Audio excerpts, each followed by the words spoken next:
Ok, donc maintenant nous allons parler de ce qu'on appelle le prompting comparative ou la simulation comparative. Et c'est plutôt très intéressant.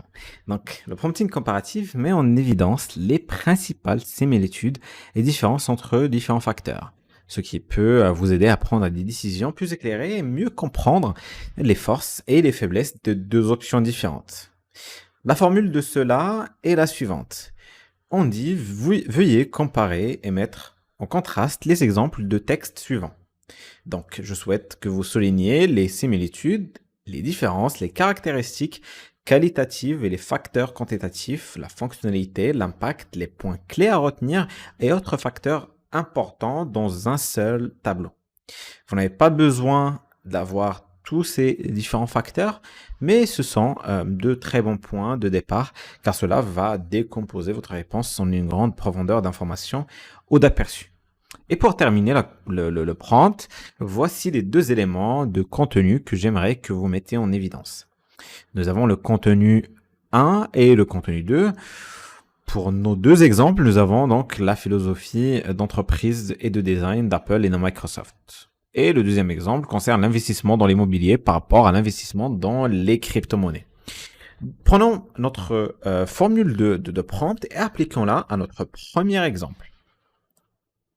Donc on va dans ChatGPT, je vais coller tout simplement ma formule, voilà, sans oublier évidemment de changer donc contenu 1 et contenu 2. Voilà, donc je vais revenir pour copier mon premier exemple, la philosophie commerciale et de design de Apple et Microsoft. Et je vais envoyer cette question et j'attends qu'il commence à me générer donc ma réponse. Donc là, il a fait un tableau évidemment, donc philosophie commerciale, il commence à rédiger la partie Apple et par la suite, il est passé à la partie Microsoft et donc il va générer aussi, encore une fois, la partie Microsoft. Donc là, il va prendre aussi le design et va me spécifier donc à la fois la philosophie côté Apple, mais également la philosophie côté Microsoft. Les caractéristiques qualitatives pour Apple, pour Microsoft et ainsi de suite. Et à chaque fois, en fait, ils vont me faire une comparaison entre les deux contenus, donc et entre les deux parties finalement, donc Microsoft et Apple. Voilà. Et donc surtout là, on l'a fait sous forme tabulaire, donc ça me permet rapidement de comparer les différents points tout en étant le plus objectif possible et tout en mettant en évidence toutes les disparités que je vais avoir entre les deux éléments que j'essaye de comparer.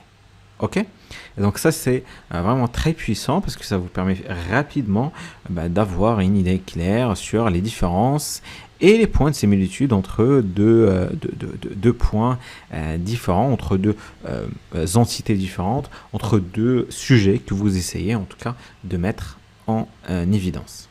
Ok?